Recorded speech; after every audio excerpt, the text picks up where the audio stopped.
शायद मेरी ये बात गलत हो। तो जैसे ही हम बैठे वो औरत ने उससे कहा, बोला कि अभी रवि जी बिजनेसमैन से अभी मंदिर के हो गए और इन्होंने ऐसा बोला मुझे आपसे मिलने से पहले कि बोला आदमी बहुत अच्छे हैं आप। तो वो तो मैंने कह दिया इनसे कि हाँ आदमी तो आप बहुत अच्छे हो, सरदार जी थे। लेकिन इन्होंने ऐसा कहा कि आपकी बेटी से आपका लक आ रहा है, तो आपके तो 2 लड़के हैं। तो मैंने इनको बताया कि आपकी लड़की नहीं है कोई।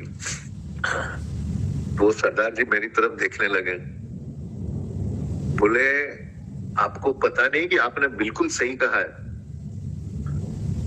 क्योंकि हमारी जो 3rd चाइल्ड जो थी वो लड़की थी, लेकिन उसका वो हो गया, क्या बोलते हैं उसको, अरुण होता है ना, बच्चा गिर जाता है, अबॉर्शन, मिसकैरेज। नहीं अबॉर्शन तो मिसकैरेज।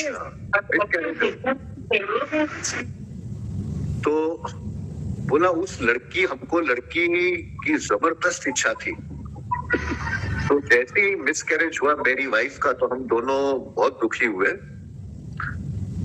और इस बात को करीब मेरे ख्याल बोले 10-12 साल, पता नहीं टाइम मुझे याद नहीं कितना हुआ।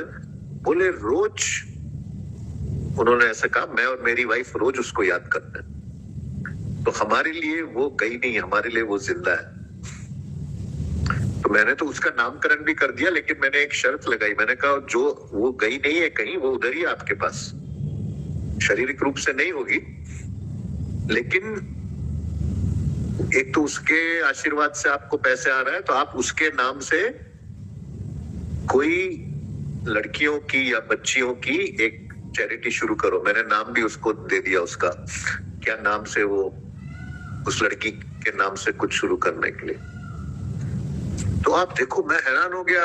मैं तो समझ रहा था मेरी बात गलत निकली, लेकिन वो सरदार जी तो एकदम ये हो गए, शॉक्ड हो गए कि कैसे, बिल्कुल मतलब कोई चांस नहीं, किसी को पता नहीं कि ऐसा मिसकैरेज हो गया और रोज हम उस बच्ची को याद करते हैं। तो बोलने लगा हम तो सोच रहे थे एक लड़की अडॉप्ट करें, हम इतना हम लोग उस लड़की को मिस करते हैं। तो आप देखो, अगर ये एक लड़की की आत्मा का हाल है कि वो अपने माँ बाप को अमीर कर रही है, तो हमारे ये सारे गुरु, इनकी कितनी प्रचंड सारे ब्रह्मांड की शक्ति हमारे साथ है।